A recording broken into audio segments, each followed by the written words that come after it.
In February 1976, my birth mother, Carol, happened upon a handsome, dark-haired young man outside the Loyalist Inn. Put me on a ship. He definitely caught her attention, and the only way she could think of to find a reason to talk to him was to ask him for a light for a cigarette. He didn't really speak very much English, but he, understood the international symbol for light, please. He walked her home that night. I know that their connection was pretty instant and pretty powerful for them. And lo and behold, I was conceived. He went back to the spot where they spent some time together after he walked her home and found the belt for her jacket that was on the ground, and has told me since that he kept that with him for well over a decade. It went back to Spain with him as a way to, remember her and remember their time together. To me, it meant that it wasn't a one-night stand, that there was this cosmic connection or something more than just a physical attraction. I don't think that you keep a small piece of fabric in remembrance of someone if you don't feel connected to their soul somehow. Bye to my friends and family.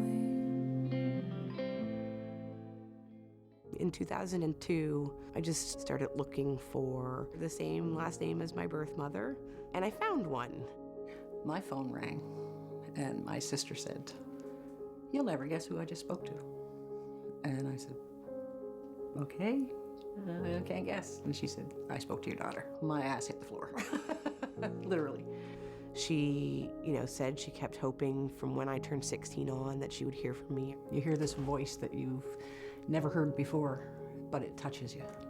As soon as you hear it, that's part of you. So a piece of her heart was just walking out there in the universe. She'd waited for a very long time for me to find her. There was many years that went by that her birthday would come, and I just sort of sat on the couch and cried. I had just turned 16 when I had Amanda. That decision was not something that I don't think anyone can make until they actually see the baby and hold that baby and realize that life is depending on you, and you're not capable of giving the life that they need to have. We made some plans to meet up, and I thought, what's that relationship going to look like? Am I going to overstep my bounds? What's her expectations of me? Am I going to meet her expectations? What if she's disappointed in me? What if I'm disappointed in her? Is she going to like me? Am I going to like her? And when I got there and I saw her, I thought, she's lovely. I don't look anything like her. As soon as she walked in the door, I knew who she was. But the conversation was good, and the meeting was really great. We sat and we talked for hours. We talked a lot about how she understood that I had a mother and that she didn't want to replace my mom.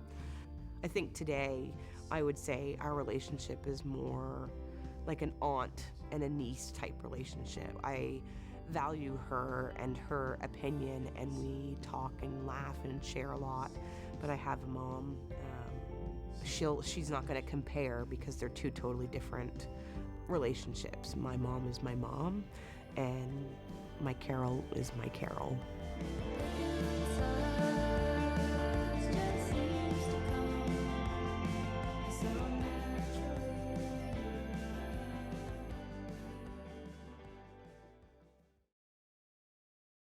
Because I was adopted into my own family, I never really felt that my adopted parents had resented me. We want another child, but there is an opportunity to have a son. What dad doesn't want to have a son? It's just a little scary at first because he woke up in the middle of the night crying. And what did you say? Here we go again. It was new to us again because we had a 6-year-old daughter. I remember when he was little, he wanted something, and I wouldn't give him it, or wouldn't, whatever it was, and he looked at me, he says, "Well, you're not my real dad anyway," and he stormed away. I said, "Well, you're not my real son neither, but I love you." And then he comes back, "But I love you too, Dad." Big old tears rolling down his cheek. When I was a child, I had always heard that my birth mother, Brenda, wasn't ready to be a mother. I was the first of 6 children that she had, and that she had some issues. So as a kid, when you start to hear whispers behind closed doors about things like that, it kind of adds to this monster that I had in my head. The way that I was adopted, what really makes me think that I was a mistake was my adopted mother, Lois, was at Brenda's house when I was 2 months old. And my adoption had actually started out with Brenda looking at Lois and saying, "Hey, do you want him?" I thought quickly, I said, yes, I do want him. When my niece was pregnant, and we had mentioned it, if anything were to happen, that if she needed any help in any way, we would. We got him later that day. She came by with him in her arms and a blanket and a bag of clothes, and, and we were good to go. He couldn't figure out why she didn't keep him.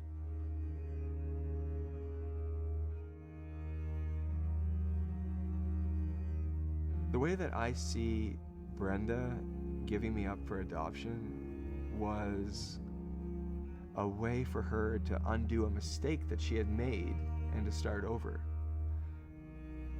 I have to admit that I'm extraordinarily happy today knowing that when I was born I was a burden to my mother Brenda. It's because I realized that that would have been my life that I'm truly grateful for my parents now and everything they have given me.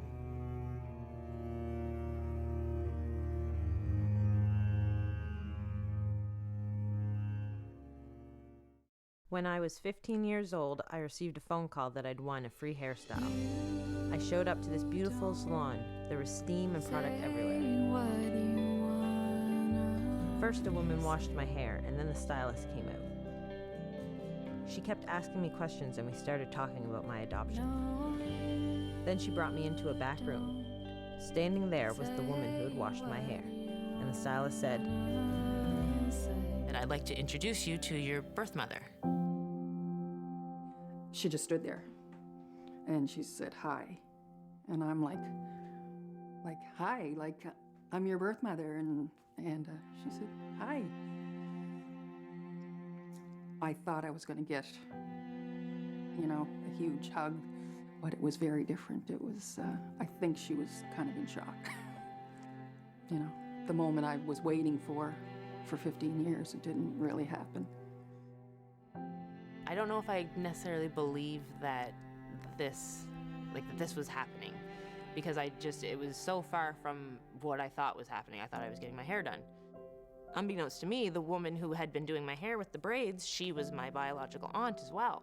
And had I answered the questions the wrong way, I guess they weren't going to tell me. They weren't going to reveal who they were.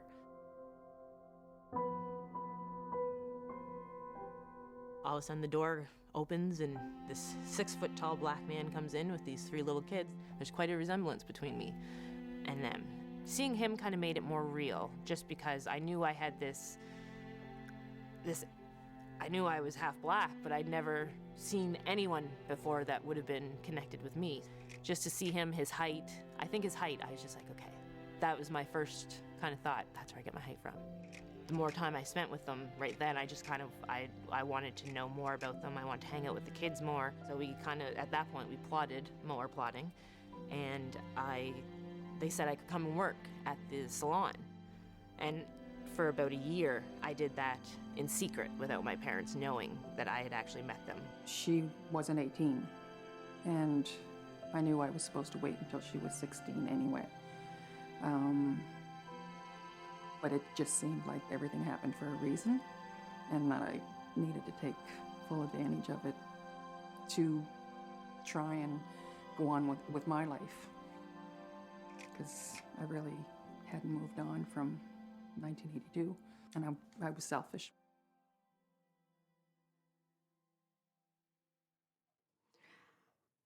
I was very angry at first because Laura had contacted me or written me a note once, maybe even twice, about possibly making contact.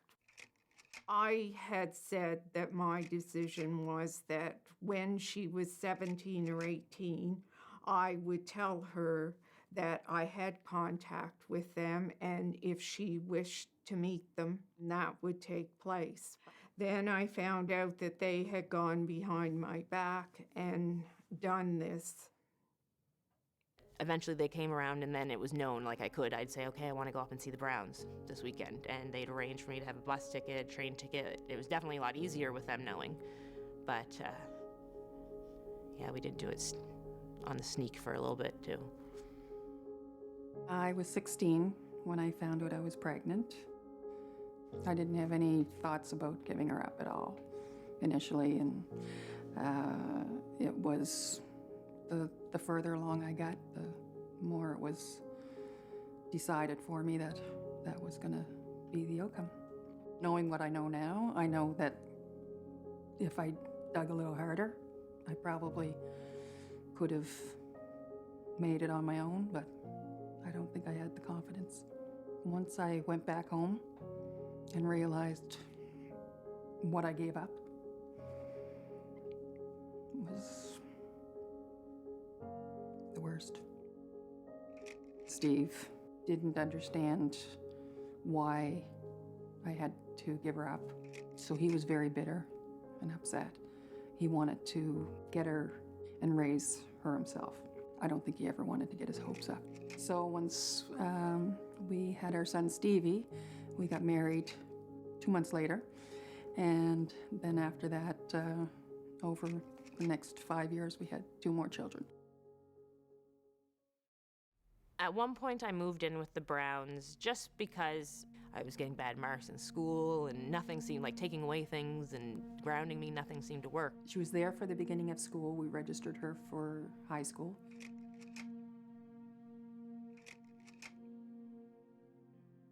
I wanted her to call us Mom and Dad. The words could not come out of my mouth. It just kind of really brought it to the forefront that, okay, she already has a mother.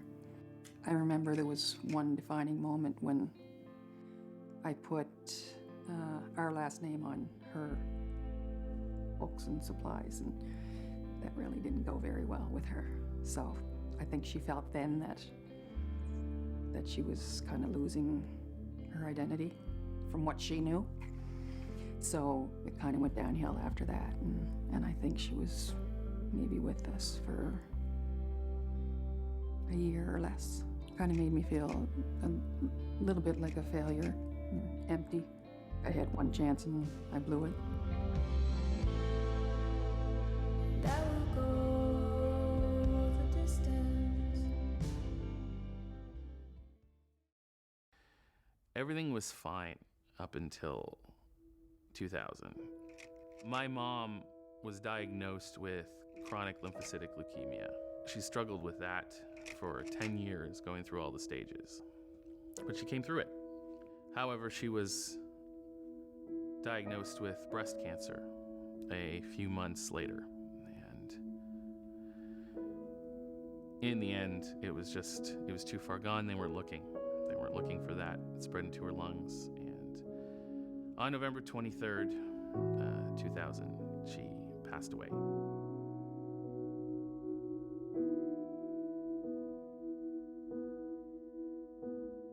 And she spent the last part of her life right at home too. And then you just got boxed in, and it was a sad thing. I lost my way. I lost my grounding. And it's still one of those things that, you know, I was adopted, but she was my mom. You know, she raised me.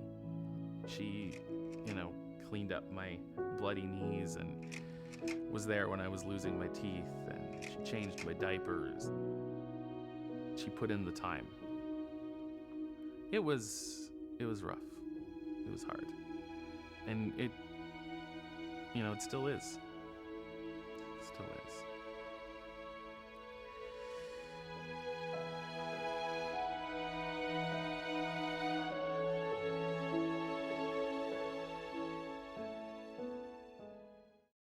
Meg and I got together on September 10th, 2004, and we got married exactly 1 year later, and it was an amazing day. We had a picture of my mom we were going to put out next to a pot that Meg had painted in her honor. We were walking along the wharf afterwards, and the photographer was taking pictures of us. Meg realized, she's like, I can't believe I forgot the picture of your mom. She knew that was important to me, but it's my wedding day. I felt pretty good. And so we stopped to take a picture. It was very blustery and windy, and the clouds were starting to move in, and it looked like it was going to rain at any second. But as soon as she said that and she was feeling bad, behind her, a rainbow came out. I'm not a religious guy. That felt like it was something, and it really did feel like she was there with us.